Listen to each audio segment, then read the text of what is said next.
নমস্কার, আমি সুতপা। সুতপা ট্রাভেল ব্লগে আপনাদের সবাইকে স্বাগত। বাগডোগরা থেকে একটা গাড়ি বুক করে বেরিয়ে পড়েছি লোকাল সাইট সিনে। তারই মাঝে মুষলধারায় বৃষ্টিকে সঙ্গে নিয়ে চলে আসলাম শিলিগুড়ির অন্যতম আকর্ষণ বেঙ্গল সাফারিতে। যদিও পার্কের গেটে ঢোকা মাত্রই বৃষ্টিও ঝরে গেল। হেঁটে সোজা গেলে এই পথে টিকিট কাউন্টার রুম। তবে আমাদের যেহেতু পার্কিং চার্জ সহ গাড়ি নির্দিষ্ট জায়গায় রেখে যেতে হবে, তাই খানিকটা এগিয়ে গেলাম আমরা। মহানন্দা বন্যপ্রাণী অভয়ারণ্যের সবুজ বনাঞ্চলের মধ্যে বেঙ্গল সাফারি পার্ক গড়ে উঠেছে। উত্তরবঙ্গে পর্যটনকে আরও আকর্ষণীয় করে তুলতে 21শে জানুয়ারি 2016 সালে এই পার্কটি উদ্বোধন হয়েছিল।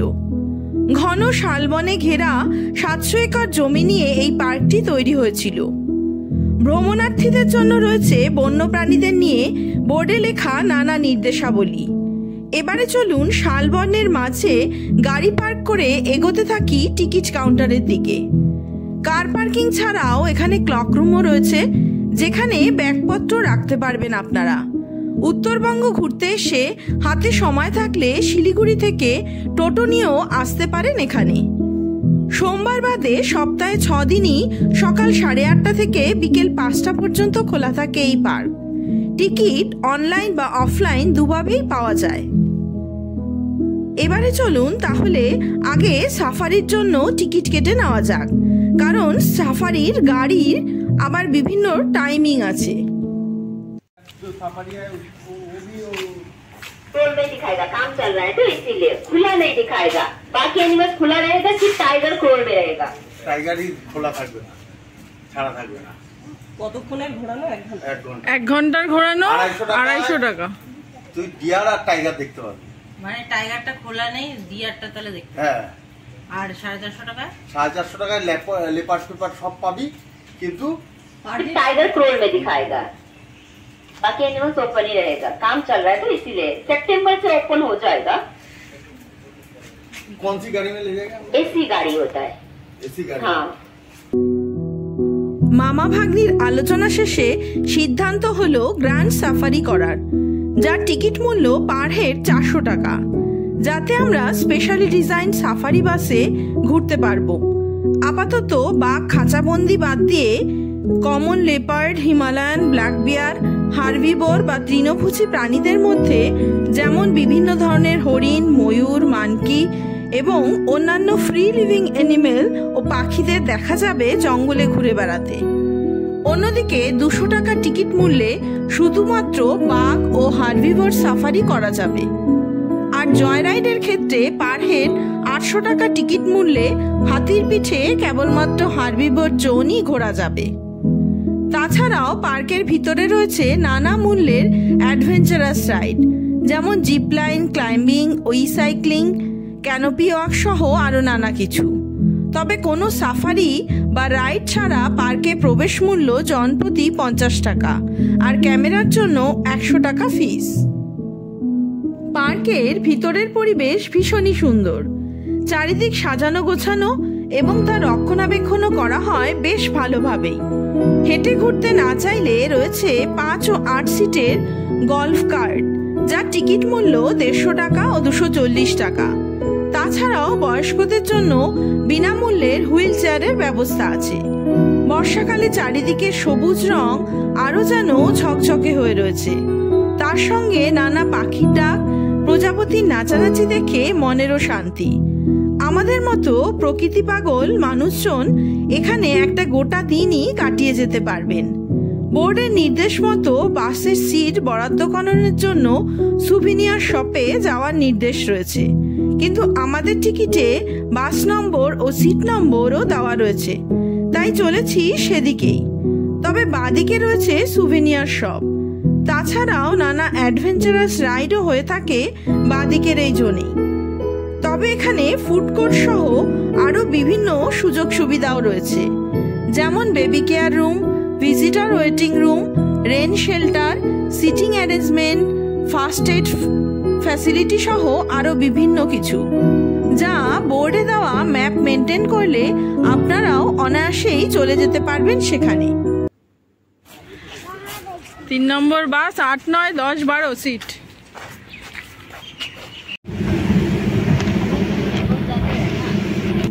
এর আগে ডুয়ার্সের বিভিন্ন জায়গায় সাফারির অভিজ্ঞতা আছে ঠিকই, কিন্তু এইভাবে এসি বাসের ভিতরে বসে কাচের জানলাতে চোখ রেখে জঙ্গলে ঘুরে বেড়ানো জীবজন্তুদের খুঁজতে থাকার অভিজ্ঞতা আমার এই প্রথমবার। তাই বেশ এক্সাইটেডই লাগছে, আবার বেশ রোমাঞ্চকরও বটে।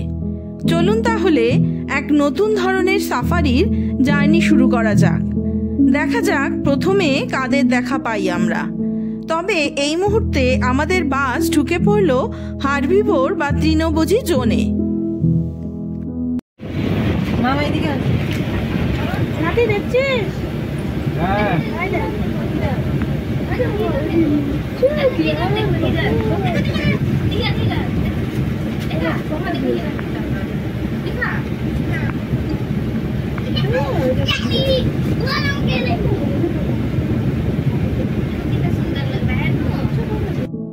প্রথমেই দেখা পেলাম একগুচ্ছ হরিণের, যারা মনের সুখে গাছের পাতা খেয়েই যাচ্ছে।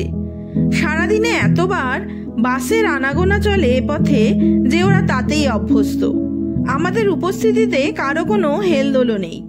তবে এই মুহূর্তে দুপুর 2:30 মতো বাজে, উপরন্তু বৃষ্টি, তাই এই বাসের সিটও বেশ ফাঁকাই।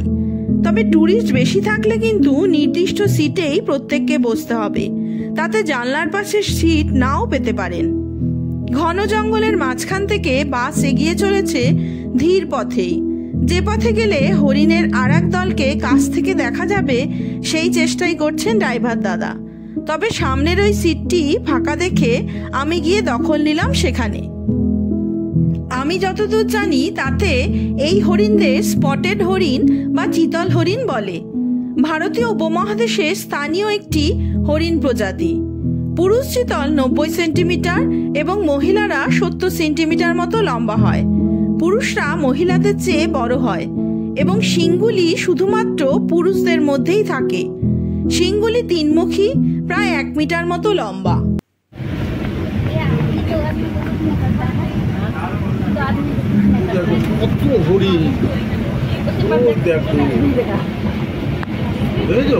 বাসের থেকে নেমে নিচে চলে যেতে ইচ্ছা পাখি।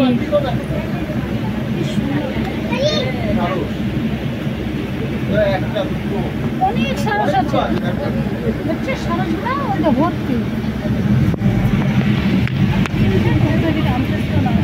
এগুলো কি পাখি দাদা জানেন না নাম? হ্যাঁ, দাদার মুখে পান। ও দাদা এগুলো কি পাখি দাদা বলুন?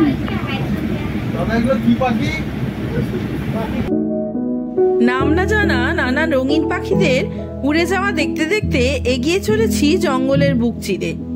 তবে চোখ শুধুই খুঁজে চলেছে জঙ্গলের ভিতরে যদি কোনো প্রাণীর দেখা মেলে। ওই দেখুন, রাস্তা আগলে দাঁড়িয়ে আছে এক ঝাঁক পাখি। আমাদেরও বাস থেমে গেল সেখানে। তবে দূর থেকে মনে হচ্ছে যা মেয়ে ময়ূরের দলই তারা। ময়ূরদের ক্ষেত্রেও একই, ছেলে ময়ূরদের লম্বা সুন্দর লেজ থাকে, কিন্তু মেয়েদের তা থাকে না। যাই হোক, তারা সরে গিয়ে রাস্তা ফাঁকা করতেই বাস আবার এগিয়ে চলেছে। আবারও আরেক দল অলরেডি সরে গিয়ে রাস্তা ফাঁকা করে দিল। এ এক অন্যরকম অনুভূতি। তবে সব জীবজন্তুই দেখতে পাওয়া কিন্তু তাদের মুডের ওপর। তারা সামনে এসে দেখা দিলে তবেই দেখা মিলবে। আর বাঘটা ঘেরা জায়গায়, তাই তো? বাঘ বললো ঘেরা জায়গায় আছে। আগে করবো না, আগে করলে যদি না দেখা যায় ওরা আমাকে করবেন না। দেখি কোথায় পাওয়া যায়।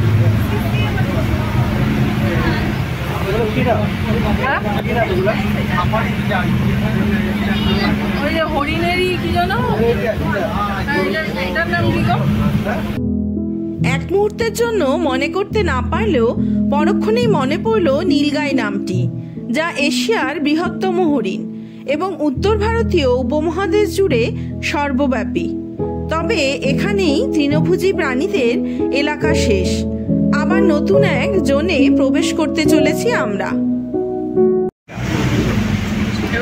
ভাল্লুকের গেট খুলে হলো।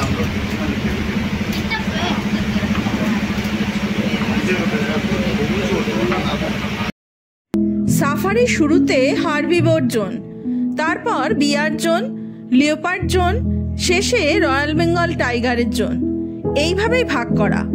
গোটা জঙ্গলে প্রত্যেক জোনের প্রবেশের জন্য শুধুমাত্র সাফারির বাসগুলি যাতায়াতের সময় গেটগুলি খুলে দেওয়া হয়, আবার সঙ্গে সঙ্গেই তা বন্ধ করে দেওয়া হয়। বাদিকে ভাল্লুক আছে, সবাই খোঁজো।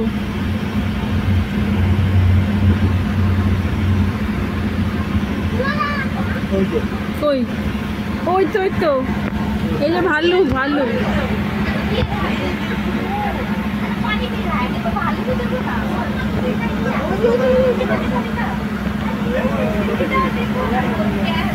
देखा दे रहा तो देखा दे रहा तो आगे उसको आगे आने से हम जाने से उधर चला जाएगा। तो सही है। এই যে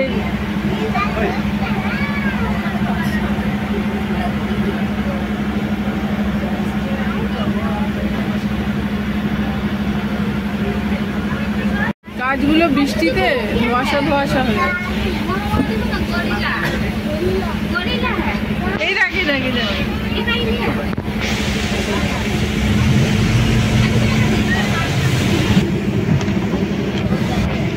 ওখানে একটা পাও উঠা দিচ্ছে। ও নাকি এরকমই শুয়ে থাকে। একটু আগা দিচ্ছি কিছু না করতে। কবার আসেন সারাদিনে বাস? বেশি হলে 6 বার। 6 বার? ছুটির দিনে বেশি থাকে। হ্যাঁ? ছুটি দিবি শনি রবি, ছুটির দিনে বেশি থাকে। এখন সিজনটাও কত আছে? 150? 150 স্টাফ আছে। 150 স্টাফ আছে বলছে। দৌড় দিয়েছে ও আওয়াজ পেয়ে। এরকম একটা করে তুমি আর সব করে আগাছে না।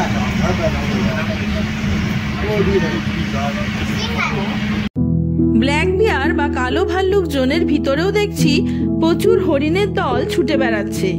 তবে কিছু সংখ্যক ভাল্লুক জঙ্গলে ঘুরে বেড়াচ্ছে আর কিছু সংখ্যক খাঁচার ভিতরে রয়েছে।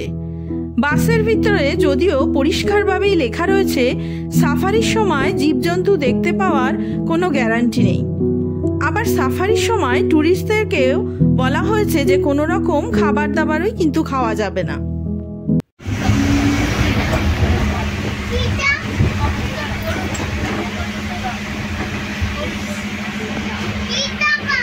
এবার চিতা দেখতে পারবি। সামনে ডান দিকে কিছু একটা হেঁটে গেল। ওই তো ওই তো ওই তো ওই তো ওই তো ওই তো চিতাবাঘ। এই সামনে চিতাবাঘ, চিতাবাঘ। রাই রাই চিতাবাঘ।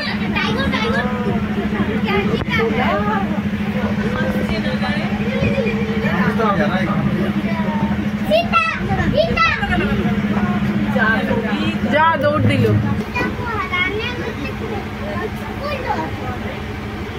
এই দেখ গাছে উঠে যাচ্ছে, গাছে উঠে যাচ্ছে।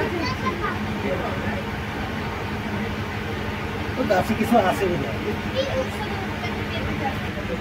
আছে আছে অনেক আছে। দেখো না আগে দেখতে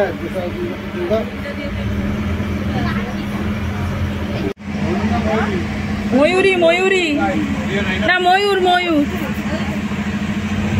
তো হরিণকে চিতাবাঘ খেয়ে নেয় না, একসাথে থাকে যে। ও আছে ওই দিকে আছে এই দিকে। গোপাল গোপাল। কটা বাস আছে এখানে? 15টা। 15। ওই 200 টাকার সাফারি 400 টাকার সাফারি আলাদা আলাদা না?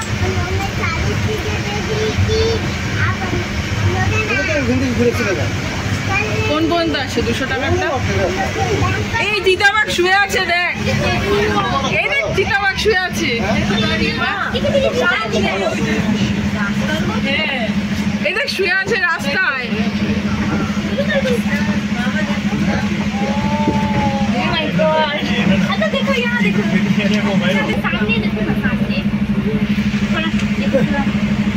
বাদিকে দেখো আচ্ছা বাদিকে খাঁচাতেও রয়েছে চিতাবাঘ। ওই যে বাসের আওয়াজেও সরছে না, ওর অভ্যাস হয়ে গেছে। সামনে যাবো দেখো এই তাও সরবে না নাকি? দেখ একটু সামনে যাবো। হ্যাঁ এই চেকটা একটু সামনে ধরো দুইজনে একটু হ্যাঁ দেখ তাও নাকি সরবে না, বাস সামনে চলে যায় তাও নাকি সরে না। করবে না। হেভি উঠছে মামি তোমার ছবিটা। এটা আমার বন্ধু সাইড দিয়ে একটা ছবিও এটা ওর বন্ধু, বুঝলে? ঠিক আছে বন্ধু কেমন আছিস ভাই? বন্ধু এ বাবা কি করেছে তারা? ওটাই ভালো না। এখন কি লাগে এত সামনে দিয়ে তো কোনোদিন দেখিনি না।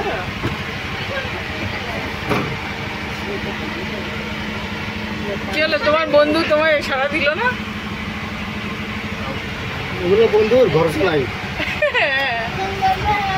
এই বন্ধুর ভরসা নেই।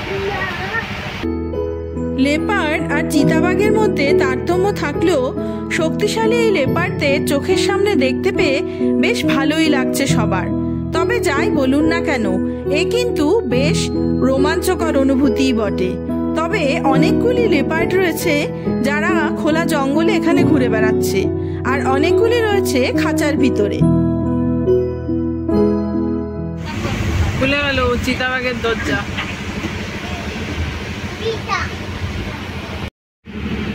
একটা দরজা বন্ধ করে দেবে, আবার এটা খুলে আবার এটা তখনই বন্ধ করে দেবে না? কি আছে ভিতর থেকে কখনো যে ধাপ মারি চলে যাবে চান্সে আমরা চলে গেলে আবার বন্ধ করে দেবে। বন্ধ হয়ে গেল পিছনটা তো হয়ে গেছে বন্ধ। হ্যাঁ এইটা বন্ধ হয়েছে না বন্ধ। হ্যাঁ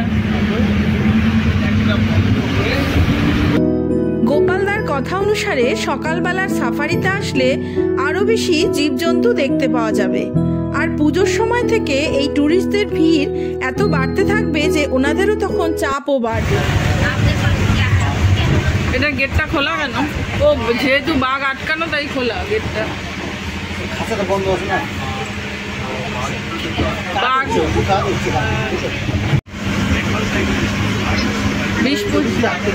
20-25 দিন সময় লাগবে কাজ শেষ হতে, তারপরে আবার এরকম খোলা রাখা যাবে বাঘগুলো। এত ঘন জঙ্গলে মোবাইলের কোনো কানেকশনও থাকে না, তাই গোপালদা বলছিলেন গাড়ি খারাপ হয়ে গেলে গাড়ির ভিতরেই বসে থাকতে হবে, নিচে নামাও যাবে না। একমাত্র উনি ওয়াকিটকির মাধ্যমে কথা বলতে পারবেন মেন গেটের কাছে থাকা অফিস কর্মীদের সাথে। যদি কোনো অসুবিধা হয়ে থাকে সেক্ষেত্রে অন্য গাড়ি এসে সাহায্য করবেন। যদিও আপাতত কনস্ট্রাকশনের কাজের জন্য বাঘ খাঁচাবন্দিই রয়েছে, নইলে বাঘেরাও জঙ্গলে ঘুরে বেড়ান, এমনকি গাছের ওপরে উঠেও বসে থাকেন। ভিতরে তো শুয়ে পড়ে এটা গাড়ি দেখে এটা কোনো সমস্যা। ও গাড়ি দেখলে নাকি ভেতরে গিয়ে শুয়ে পড়ে, ওই জন্য ওকে দূর থেকেই দেখ সবাই। তাই বলবো এখান থেকে দেখেন অনেক গরু বাবা গো, এগুলো ছাড়া থাকে বুঝতে পারছিস?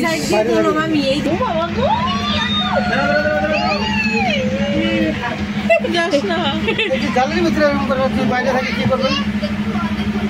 তুই জালের ভিতরে এত চিল্লাচ্ছিস, হ্যাঁ বাইরে হলে দেখেছিস দাদা বলছে বাইরে থাকলে কি চিল্লাচ্ছি, তাহলে বাইরেই থাকে ওরা সব। একজন 2-4 দিন রাখবেন, একজন ঝগড়া লাগা দেবে, জালের গুলো ফাটা দেবে। কি করে? মারপিট লাগাবে নিজেদের মধ্যে মারামারি করে। হ্যাঁ জালে গুলো ভেঙে দেবে ওগুলা। একটা রাখলে কোনো অসুবিধা হয় না। আরো অনেক আছে বুঝছিস, ছাড়ে না।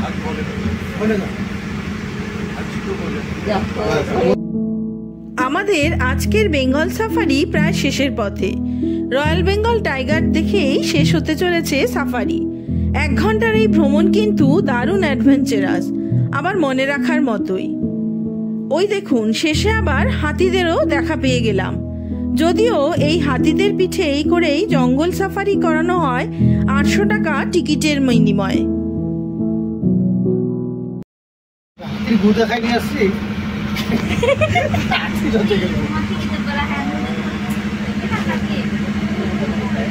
হাতিতে ওই ভেতরে ভেতরে নিয়ে ঘোরায়। এটাও আর একটা বাস না?